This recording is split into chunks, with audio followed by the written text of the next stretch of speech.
Voilà, bonjour à tous. Donc, je vais faire le bilan après un mois.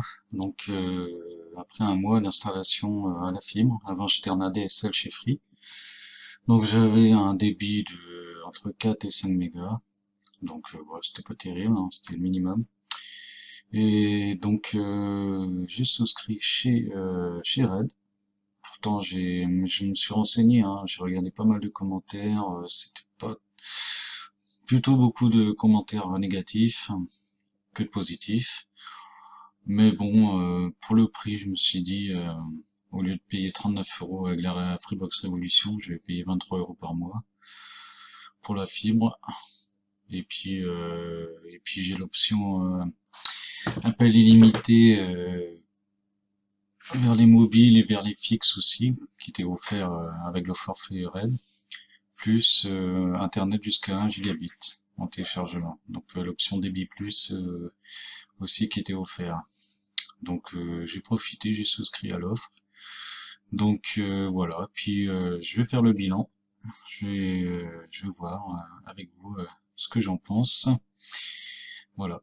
À noter que j'étais 10 ans, j'étais chez Free pendant 10 ans. Donc voilà, je vais pouvoir comparer un petit peu. À tout de suite.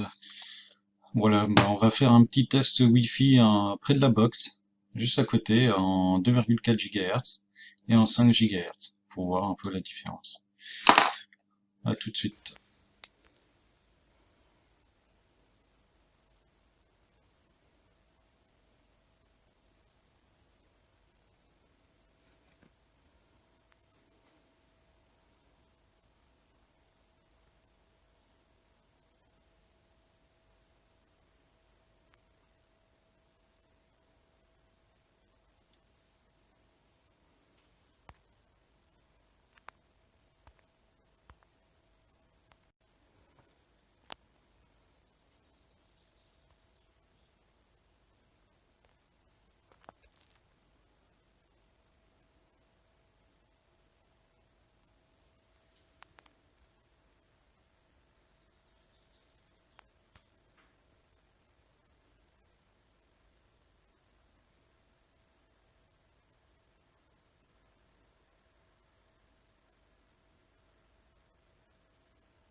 Voilà, après avoir testé la vitesse du Wi-Fi en 2,4 GHz et en 5 GHz,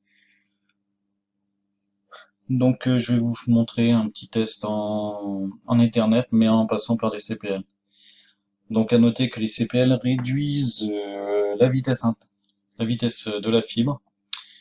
Surtout les miens, c'est des 200 mégabits, donc ils vont réduire énormément la vitesse. Maintenant, on trouve des CPL à 1200 mégabits et à 2000 mégabits pour mieux profiter de la fibre, mais le débit sera toujours réduit avec un CPL. Ça bride en fait, en quelque sorte, le débit. Voilà, je vais vous faire le petit test. C'est parti.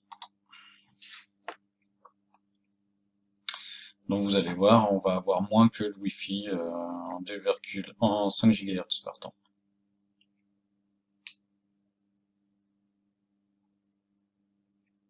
Mes CPL ont 10 ans, c'est des dévolos, ils ont 10 ans d'ancienneté. Il va falloir que je les change bientôt pour profiter pleinement de la fibre. À noter aussi que les CPL, si vous avez une box Android, sont mieux pour regarder la télé ou des vidéos. Ça, parce que j'ai testé avec le Wi-Fi et il y a quelques coupures avec le Wi-Fi quand même.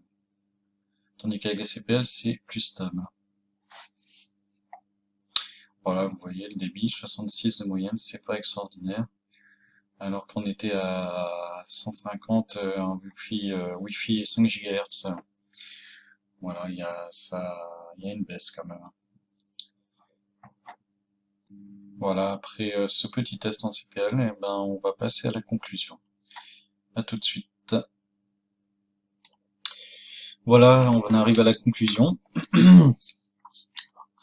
Donc après les tests que vous avez pu voir au niveau du débit, bon bah là je peux pas vérifier exactement le débit, vu que je l'ai pas branché en Ethernet sur mon ordinateur, que j'ai pas branché la box en Ethernet sur mon ordinateur, je peux pas vérifier, je peux pas faire un test de débit pour voir si j'ai bien les 1 gigabit.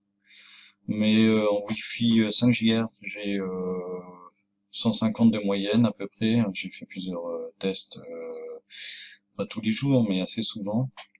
Et je tourne autour des 150 mégabits de moyenne. Donc je pense qu'en Ethernet, je dois arriver à peu près à 600 ou à 500, je sais pas trop. Voilà. Au niveau de la vitesse, cela me suffit amplement car je peux regarder la télévision. J'ai une box Android, hein, j'ai pas pris l'option décodeur TV à 2 euros par mois ou à 4 euros par mois. J'ai pas pris cette option. J'ai une box Android, je regarde la télé avec Molotov en HD et je peux utiliser Netflix en 4K, Disney Plus en 4K aussi sans problème. La vitesse est suffisante, hein. Donc voilà, au niveau de la vitesse, ce que je pouvais dire. Ceux qui ont une Freebox Révolution comme j'avais avant, ils ont un disque dur en réseau, un NAS de 250 gigaoctets. Euh, donc ça, il y a plus ça sur il n'y a pas ça sur cette offre Redbox. Par contre, on peut mettre un disque dur externe en réseau pour faire disque dur NAS sur le réseau local. Ça, c'est possible. Il y a une petite manip à faire. C'est pas automatique, hein, des fois. Donc ça, vous pouvez voir sur mes autres vidéos hein, pour paramétrer le disque dur. Voilà ce que je peux dire. Euh, Ce que je peux rajouter sinon,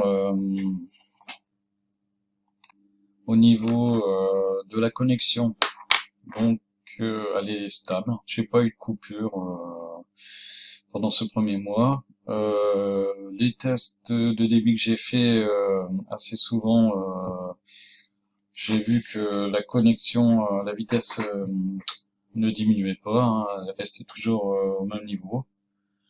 Donc c'est un bon point. Voilà. Bon pour cette offre, Redbox, bah, il sait faire donc à 23 euros par mois.